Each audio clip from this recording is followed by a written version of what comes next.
Hello বন্ধুরা, তোমরা সকলে কেমন আছো? আশা করি তোমরা সকলেই ভালো আছো। তো আজকে আমি তোমাদের একদম গুরুত্বপূর্ণ তোমাদের ফাইনাল পরীক্ষার মোস্ট ইম্পর্টেন্ট কিছু প্রশ্ন আলোচনা করব। তো তোমরা দেখতেই পাচ্ছ ভূগোলের মানচিত্র এটা, ঠিক আছে? তো চলো আমরা কোন কোন মানচিত্রগুলি প্রথমে তোমাদের দেখিয়ে দেবো, কোথায় কোথায় পয়েন্টিং করতে হয়। প্রথমে আছে দেখো ভারতের বৃহত্তম পারমাণবিক বিদ্যুৎ কেন্দ্র, মোস্ট ইম্পর্টেন্ট। তারপর আছে পূর্ব ভারতের একটি তৈল শোধনাগার। তারপর দেখো উত্তর ভারতের একটি জলবিদ্যুৎ কেন্দ্র, ভারতের প্রাচীনতম কয়লা খনি এবং গোয়ার একটি লোহা খনি, ঠিক আছে? তো এইগুলি তোমাদের জন্য খুব গুরুত্বপূর্ণ। তো চলো আমি তোমাদের প্রথম থেকে দেখিয়ে দিই যে ভারতের বৃহত্তম পারমাণবিক কেন্দ্র কোথায় রয়েছে। দেখো ভারতের বৃহত্তম পারমাণবিক কেন্দ্র, দেখো এখানে 1 নম্বর পয়েন্ট দেখতেই পাচ্ছ, এই যে লাল দাগ দিয়ে আছে, এটা হচ্ছে ভারতের বৃহত্তম পারমাণবিক কেন্দ্র, ঠিক আছে?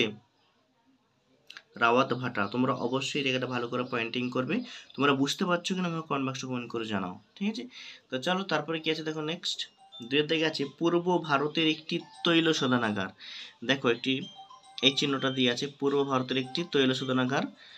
দেখো এখানে এদিকে দেখো পূর্ব ভারতের একটি তৈল শোধনাগার হলদিয়া। তোমরা অবশ্যই ভালো করে নোট ডাউন করে নাও, ঠিক আছে? তারপরে দেখো নেক্সট কি আছে না, উত্তর ভারতের একটি জলবিদ্যুৎ কেন্দ্র। উত্তর ভারতের একটি জলবিদ্যুৎ কেন্দ্র দেখো 3-এর দাগের, এই যে এটা হচ্ছে উত্তর ভারতের একটি জলবিদ্যুৎ কেন্দ্র তেহরি। এই জায়গাটা ভালো করে প্র্যাকটিস করবে, ওকে?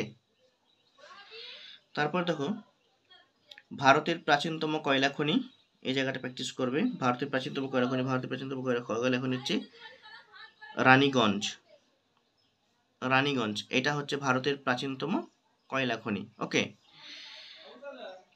তারপরে দেখো ভারতের প্রাচীনতম কয়লা খনি দেখিয়ে দিচ্ছি। এরপর দেখো কি আছে না,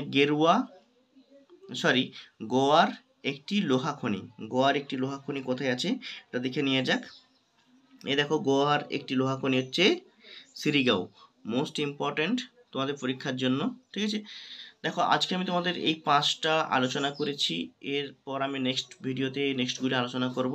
তোমরা অবশ্যই সেই ভিডিওগুলি পাওয়ার জন্য চ্যানেলটি সাবস্ক্রাইব করো।